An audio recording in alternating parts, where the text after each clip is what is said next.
Chapter 16 focuses on managing the store. So this is another part of the people P of retailing. And while Chapter 9 gave us very general guidelines for human resources, Chapter 16 is going to focus on those specific store management tasks that were introduced in Chapter 9. In most cases, especially for large retail chains, the store manager has decision-making power over most of the store management tasks, and especially so when it comes to local market decisions.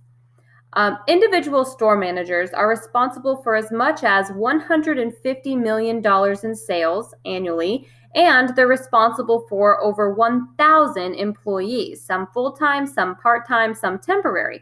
So being a store manager involves huge responsibility. And we know that two of the most important retail assets are real estate and employees. And so employees fall into this section. And we'll focus on labor productivity and performance of employees throughout this lecture. So let's look at why employees are such retail assets. We call them an asset because we do invest a lot of time and money into our employees. We have to recruit and select them, socialize and train employees. We motivate them, manage them, evaluate them, and also compensate and reward our employees. So there's a lot that goes in to an individual employee. And when you have, 500 or 1,000 employees, it really does add up quickly. So we're going to walk through exactly how a store manager recruits, trains, motivates, evaluates, and compensates their employees. And let's start with recruitment. So recruitment is more than just making a hiring decision. Recruitment starts with writing a job description. And so that job description comes with a list of activities to be undertaken and skills required to do a job. And while a corporate retail HR manager might give general job descriptions that store managers can use, store managers will generally customize those descriptions to meet the local market or the local store. So the next step in recruitment is actually locating potential employees. So you have to seek out retail employees in most cases. And so there's a couple ways that you can try to locate your employees as a retail manager. First of all, you can put signs up in the store. So we see this a lot, especially in the fast food market, where they will have open interviews and they will post that open interview announcement on the store sign, or they will hang a sign in the store window saying, we're hiring, please inquire inside. In addition to using your store to locate employees, you can also use traditional methods such as newspaper ads, and even billboards are used in some case. You can see a billboard there for H&M on the screen. And you can also locate employees online. So this is more common today than some of the traditional methods, but you can post jobs on many job site websites, job listing websites, to try to find a match of an employee. So after you locate your potential employees, you have to screen them. Imagine receiving 50 applications for a fast food cook position. Someone has to read through each of those applications. They have to check references. A lot of times this includes checking an individual's online presence. Yes, employers are checking your social media. And so generally the store manager is doing that for individual store employees. A lot of times part of screening your applicants includes administering tests or job previews, and some of that's done online, which makes it a little easier on the store manager. But that will help actually weed out some of the employees that would not do a great job at your store before you start the interview process. So part of recruitment is conducting interviews. And it's not just sitting down with the person and asking if they think they'll do a good job, but it's coming up with lists of questions that are going to allow you to assess those potential employees to select the best possible fit. So recruitment is just one step in getting the employee in your store. All of this actually happens before the employee even starts. So you can see a lot of time and money goes into the recruitment process. So after a store manager selects an applicant and hires that person, they have to train their store employees. And training is generally done through a combination of structured programs and on-the-job training. So structured programs are built to help new employees acquire basic skills and knowledge. So these are things like teaching the employee all about the company policy, walking them through how to work the point of sale terminals. Some retail establishments will teach some basic selling skills and basic stocking skills that are standard for the retail industry, just to make sure that that employee knows how to sell a product and how to stock shelves appropriately for that store. So structured programs can happen either online or they can happen in a classroom. So there's a lot of times where retailers will post online training programs with general policies that are just videos that employees watch and then take online quizzes to get their scores. But then there's also some classroom-based activity where new employees meet with a trainer to get that information face-to-face. So the benefit of a structured employee is that there is greater consistency in the training. So you have one person doing the training, so all of your new employees get the same information. Also, it's pretty low cost because you do have this streamlined and all built into a structured training program that you can administer, monthly or biweekly as new employees start. So in addition to structured programs, most employers offer on-the-job training in the retail sector. In on-the-job training, new employees are going to work specific jobs under direct supervision of a training manager, or sometimes just under the supervision of another employee who has been there for a long time and can be trusted to train that employee. So that's one way to empower them, right? So our on-the-job training is very interactive, and it allows the new employee to practice interacting with both the merchandise and the customers.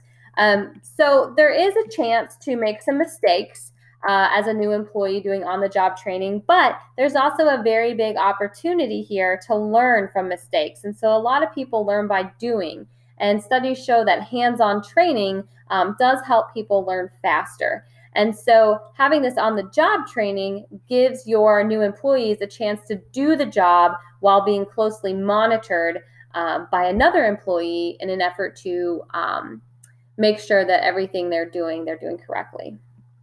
So the blended approach is kind of the combination of these two programs, which most retail employers do.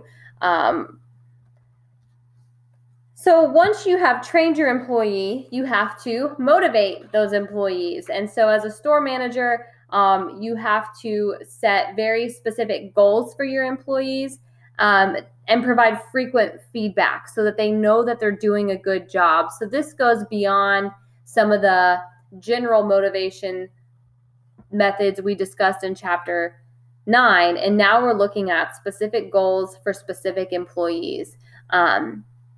Employee effort often increases when employees feel that they are able to achieve goals that have been set by a store manager. And of course, effort sometimes increases if an employee is going to receive rewards if they achieve their goals. So setting small milestone goals for individual employees often helps motivate them to be more productive and to do a better job, which in the end, of course, will result in better customer service and more sales for your retail establishment. So we can't just set goals and provide feedback, right? As a store manager, you often have to evaluate your employees. And evaluation is most often done by the store manager. In a big store, sometimes there's a supervisor who might do the evaluations, but it's generally done by a store manager who works closely with the employees. Most retail evaluations are completed annually, sometimes semi-annually or twice a year. So new and inexperienced employees are often evaluated more frequently, but once you've been with the retailer for a year, they do go down to that biannually or annual session. So evaluations are only meaningful if the employee knows what they're required to do, right? So that's why the previous step of setting goals for the individual employee is so important. And this chart here is a chart that I've pulled out of your book that you can look at. And these are just some of the goals that retail managers set for their employees and then monitor them on and evaluate them on. And so the first one there is sales per hour. So as an employee is working, they might look at how many sales that employee makes per hour or how many sales dollars that employee sells per hour. And so you can see in this example here that the average performance for a sales associate is $75 per hour. So whether they are ringing up customers of that sale level or they are on commission for that level, right? So the average performance is $75 an hour. And then if you look at the actual performance of the employee who's being evaluated, they're only making about $65 an hour.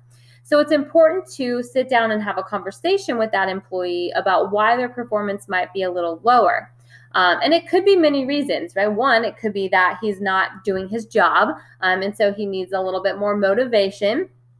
But it could also be, right, you could find out that Jim Taylor, the employee here in the example, is spending more time cleaning the bathrooms or stocking the shelves. So maybe he's doing other types of jobs as opposed to selling. Whatever the case is, right, it's important for the manager to sit down with the employee and discuss that performance and why it is the level it's at. And so that's part of evaluation. So when you evaluate your employees, you're generally going to reward them. And rewards work very well, right, to help motivate those employees to continue to do a better job. The problem is every employee is going to be motivated by a very different type of reward. And it's very difficult to let your individual retail associates choose what reward they want. But as a retail employer, you can offer options for programs or rewards. We're going to look at two different types of rewards up here. On the screen, you'll see that when you reward employees, some employees get intrinsic rewards from the work they're doing, and others really prefer extrinsic rewards. So let's start with those extrinsic rewards. These are rewards that are provided by the retailer to the employee. And these are very physical rewards that the employee can see, and not just can the employee see, but other employees can see as well. And so extrinsic rewards might come in the form of compensation, maybe a cash bonus. It could be in the method of an extra day off work. So you might get an extra day off. You could get extra benefits. It could be a promotion. You could be noted as employee of the month and get your picture hung on the wall.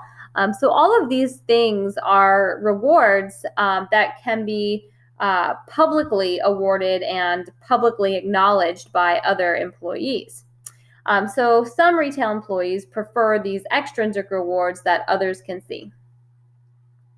Some employees really enjoy intrinsic rewards. And intrinsic rewards are rewards that employees personally get from a job well done. So a lot of people who work in sales enjoy the challenge. So they very much enjoy meeting with potential customers, talking about the products and selling them the products. And then they love when the customer actually makes the purchase.